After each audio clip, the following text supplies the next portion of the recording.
I want you to imagine something. You are 6 years old. You get a phone call at RAM. It's the hospital. Your grandmother, the woman who raised you, has taken a sudden turn. You rush there. Can you hold her hand? She looks at you, really looks at you, and she whispers something. Mamja, she says, the house is yours. I made sure of it. The papers are in my drawer. Dazzled, then she closes her eyes and she is gone. That was the last thing she ever said to me. The house is yours. I spent the next week grieving, crying, planning the funeral, calling relatives. And I didn't think about the house. I didn't think about the will. I just missed my grandmother. Then came the reading of the will. The family gathered. My uncle, her son, sat at the head of the table. The lawyer opened the document. And he read, I leave my entire estate, including my house, to my son, Rajiv. Dinda, not me, Rajiv. And I looked at my uncle. He was already looking at me, and he was smiling. Lemdik, my grandmother had promised me that house for 10 years. She told everyone that it was mine. But somehow, while she was in the hospital, weak, medicated, barely conscious, the will changed. And I had nothing. No witnesses, no proof, just a dead grandmother's whisper and a stolen house. Or so they thought. Today I am going to tell you about the one piece of evidence they didn't know I had, the one thing my uncle overlooked, the one thing that brought everything crashing down. Stay with me. Because this story is going to be worth every single minute. Let me start at the beginning. Because you need to understand who my grandmother was to truly understand what was stolen. My name is Anjali. I grew up in a small town, the kind where everyone knows everyone. My grandmother, Nani, lived in the house her father built, a beautiful old house, big windows, a garden in the back, a swing on the porch that creaked when you sat on it. That house was her entire world. And she raised 5 children in that house. She buried her husband from that house. She watched her grandchildren take their first steps on that floor, and of all her grandchildren, I was her favorite. And I don't say that to be arrogant, I say it because it was simply true. Mondas, my mother passed away when I was 7, cancer, fast and cruel. After that, my father remarried and moved to another city. He didn't take me with him. Yet his new wife didn't want someone else's child in her home, so I went to live with Nani. And she raised me, she made my breakfast, she helped me with homework, she came to every parent-teacher meeting. She was not my grandmother. She was my mother, my father, my home, everything. Bomjer, from the time I was 10 years old, Nani made me a promise. She would sit with me on that porch swing, the evening light coming through the trees, and she would say, this house will be yours one day, Anjali. Not because I love the others less, but because you need it most, because this is your home. It always has been. Danda, she told everyone this, my uncles, my aunts, the neighbors, the postman. Anjali gets the house, she would say. That's settled. And for 14 years, from age 10 to 24, I believed her. Why wouldn't I? She had never lied to me in her entire life. My uncle Rajiv, Nani's oldest son, was always different. He lived in the same town but rarely visited. When he did visit, he complained about everything. The food, the temperature, the distance from his house. He never helped with Nani's medical bills. Never came to her doctor's appointments. He called once a month, maybe, sometimes less. But he had one quality that mattered in my family. He was the eldest son. And in families like mine, that still means something. Linjin, my other uncles and aunts, they knew the house was meant for me. They had heard Nani say it 100 times, but when push came to shove, would they fight for me? I didn't know, and I was about to find out. Nani's health declined slowly at first, then all at once she was 64 years old, diabetes, high blood pressure. a heart that had been working too hard for too long, she was admitted to the hospital in early March. And the doctors said it was serious but not critical. We thought we had time, we were wrong. But I stayed with her every day. I quit my job temporarily, my boss understood, and I slept on that hard hospital chair night after night. I fed her when she couldn't feed herself. I read to her when she was too tired to talk. I held her hand when the pain was bad. My uncle Rajiv visited twice in 3 weeks. Each visit lasted less than 20 minutes. Man, the first time he stood at the foot of her bed, looked at her and said, "You look tired, Ma." Cried then he left. The second time he brought a lawyer with him. I didn't know that at the time. I only found out later. The call came at RAM on a Thursday. I was at home. I had finally gone back to sleep in my own bed after 3 weeks of hospital chairs. The phone rang. Nurses said, "You need to come now, it's time." I drove faster than I should have. I ran through the hospital corridors. I burst into her room. She was awake, barely. Her eyes were half open. Her breathing was shallow, but when she saw me, something lit up in her face. I grabbed her hand. "Ken," I said, "Unani, I'm here. And Donda, she looked at me. She squeezed my hand, so weak, but she squeezed. And she said very slowly, very carefully, 'No, the house is yours. I made sure of it. The papers are in my drawer.' And then she closed her eyes, and she was gone. I sat there for hours. Kunuk holding her hand, crying, talking to her, even though she couldn't hear me anymore. But I didn't think about what she said. Not then. I was too busy grieving. The funeral was 3 days later. The whole family came. People I hadn't seen in years showed up with tears and stories. My uncle Rajiv stood at the front, the grieving eldest son, accepting condolences. People patted his back. "You so sorry for your loss, Rajiv ji." He nodded solemnly. I stood in the back alone, watching. I remember thinking, she promised me the house. She told everyone, "It's fine, everything will be fine." I was so naive. The reading of the will was scheduled for 2 weeks after the funeral. At the family lawyer's office, everyone was invited. I walked in feeling confident, stupidly, painfully confident. I had heard Nani say, "The house is yours," 1,000 times. I had heard her tell everyone, uncles, aunts, neighbors, strangers, that the house was mine. There was no way the will said anything different. I was wrong. Lem the lawyer, a thin man with glasses who had known our family for 30 years, opened the document. He cleared his throat. He read, "Hugh, I, Asha Sharma, being of sound mind, do hereby declare this to be my last will and testament." Dostral, he read through the standard language, small bequests to each child, jewelry to the daughters-in-law. Then he got to the main assets, but my house, located at Stursis Old Market Road, along with all its contents, I leave to my eldest son, Rajiv Sharma. Desolate, I didn't hear anything after that. The lawyer kept reading something about bank accounts, something about life insurance. But I didn't hear any of it. I was staring at my uncle. He was sitting across the table from me, and he was smiling, not a big smile, not a gloating smile. A small, satisfied, private smile, the smile of a man who had got exactly what he wanted. LG and my other uncles looked confused. My aunts looked at me with pity. Someone said you. But Amma always said the house was for Anjali, and another voice said, "Well, the will is the will. We have to respect her final wishes. Danda, respect her final wishes." Her final wishes, made while she was in a hospital bed, weak, medicated, barely conscious. Her final wishes, which somehow contradicted every single thing she had said for 14 years. I stood up.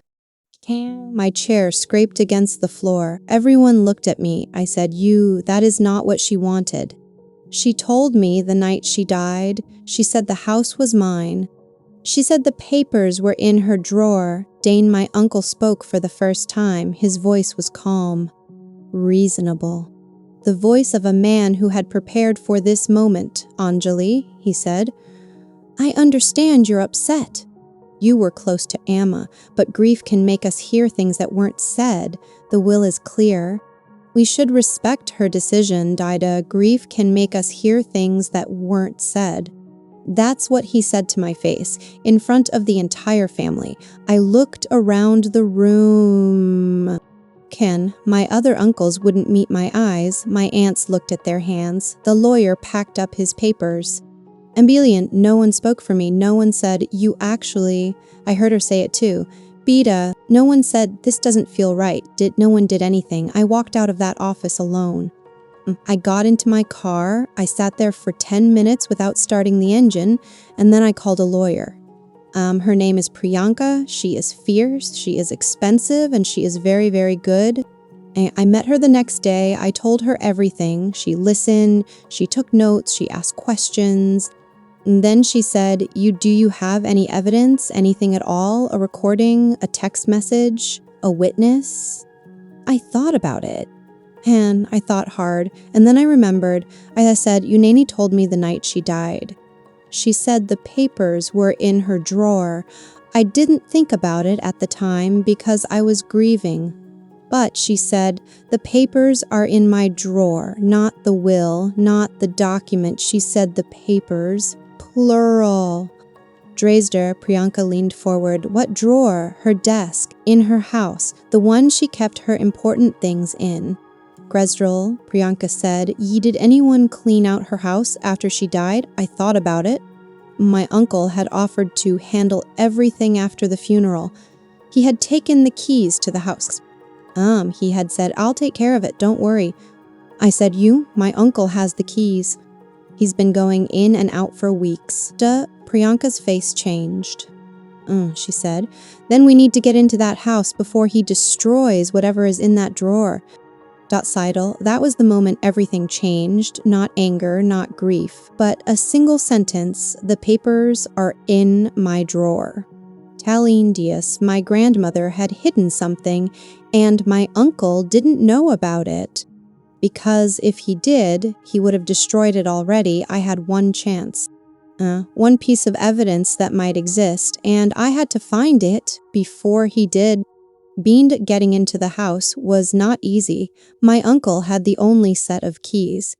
He wasn't answering my calls. The house was locked, empty, waiting. Priyanka advised me, you don't break in. That will hurt your case. We need a legal way in Danda. So we filed an emergency petition. We asked the court to seal the house pending an investigation into the validity of the will. The judge agreed temporarily. MDMA 3 days later, with a court order in hand, I walked up to my grandmother's front door for the first time since she died.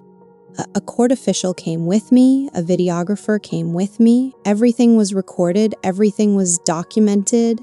The house smelled like her, that's what hit me first. Old wood, incense, the faint smell of the coconut oil she used in her hair. I almost started crying right there. But I couldn't, I had a job to do.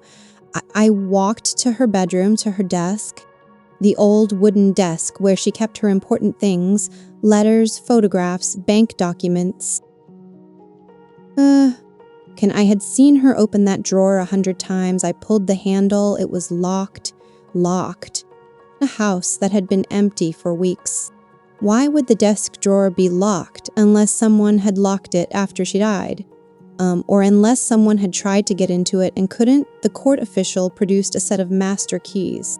None of them worked, so we called a locksmith. 45 minutes of waiting. 45 minutes of standing in my grandmother's empty bedroom, surrounded by her things, wondering what I would find. Monda the locksmith arrived. He opened the drawer in under 2 minutes. I pulled it open. Inside were the usual things. Canned old photographs, a broken watch, some faded receipts, and an envelope, plain white, unmarked, folded in half. I picked it up. My hands were shaking. I opened it. Inside was a handwritten letter in my grandmother's handwriting, dated 6 months before she died. Ben, the letter said, to whom it may concern, I, Asha Sharma, am writing this letter of my own free will and sound mind. My son Rajiv has asked me many times to leave him my house. I have refused every time. My house is for my granddaughter, Anjali, who has been a daughter to me. If any document is ever presented that leaves my house to anyone other than Anjali, that document is not my wish. It is a forgery. I am leaving this letter in my drawer so that the truth cannot be erased. Kane signed Asha Sharma Danda. I read it 3 times, then I handed it to the court official. He read it. He looked at me. He said nothing. The videographer filmed everything, the envelope, the letter, the handwriting, the date. Abhind, my grandmother, sick, old, aware that something might happen, had protected me. She had written a letter. She had hidden it in her drawer, and she had told me about it with her last breath. The papers are in my drawer, Danda, not paper, papers, plural. The will was one document, this letter was another. My uncle had changed the will while she was in the hospital. He had brought a lawyer to her bedside. He had probably told her she was signing something else, a medical form, a financial document, and she, weak, medicated, confused, had signed, but she wasn't completely helpless. She knew something was wrong. So she wrote that letter, she hid it, and she made sure I knew where to find it. She didn't just leave me a house, she left me the weapon I needed to take it back. And the next few months were a war. My uncle hired a very expensive lawyer. He denied everything. He said the letter was fake. He said I had written it myself. He said I was a desperate, greedy granddaughter trying to steal what wasn't mine. Abhind, his lawyer, argued that the will was valid, signed, witnessed, notarized. My grandmother was of sound mind, they said, and she knew what she was signing, they said, but we had something they didn't expect. We had the letter, and we had something else. Remember the lawyer my uncle brought to the hospital, the one I didn't know about? Priyanka found him, she deposed him, questioned him under oath. Under oath, that lawyer admitted something crucial. He said, when I met with Mrs. Sharma on the hospital, she was on multiple medications. She was drowsy. She asked me twice who I was. I am not entirely certain she understood what she was signing. The lawyer, my uncle's own lawyer, admitted under oath that my grandmother may not have been of sound mind when she signed the new will. That was the beginning of the end. The case went to court. I sat on one side. My uncle sat on the other. He didn't smile this time. Our expert examined the handwriting on the letter. Confirmed it was my grandmother's, confirmed the date matched the ink, confirmed it was written 6 months before she died, when she was healthy, clear-minded, capable. Bellin, their expert, tried to argue, but the evidence was too strong. Lend, the judge asked my uncle one question. If your mother wanted you to have the house, why did she write this letter? Dazzle, my uncle, had no answer, because there was no answer. She didn't want him to have the house. She never did. 3 months after the trial began, the judge issued his ruling. He read it aloud in a packed courtroom. The will was invalid, signed under questionable circumstances. Not reflective of my grandmother's true wishes, the letter was valid, a clear expression of her intent. Being the house, Circe's Old Market Road, along with all its contents, was mine. I sat in that courtroom and I cried. Not because I won, but because my grandmother, even from the grave, had protected me. She had known, she had planned, she had left me exactly what I needed. Kino and my uncle, who had smiled at me at the reading of the will, sat in silence. His face was gray, his lawyer packed up quickly. He left without looking at me.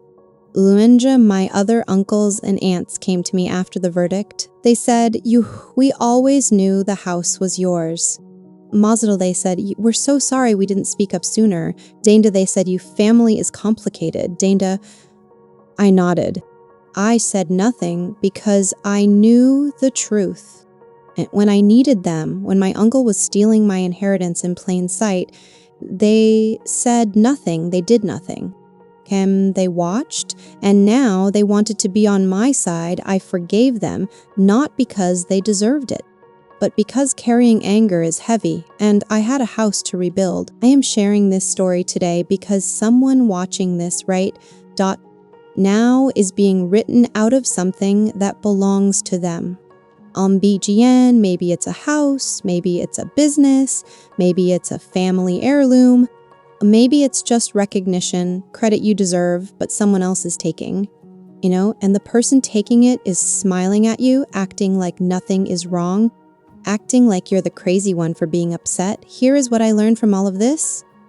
First, documents matter, paper matters, signatures matter, promises spoken on a porch swing are beautiful, but they don't hold up in court. If someone promises you something important, get it in writing, and before it's too late. Second, predators rely on your grief.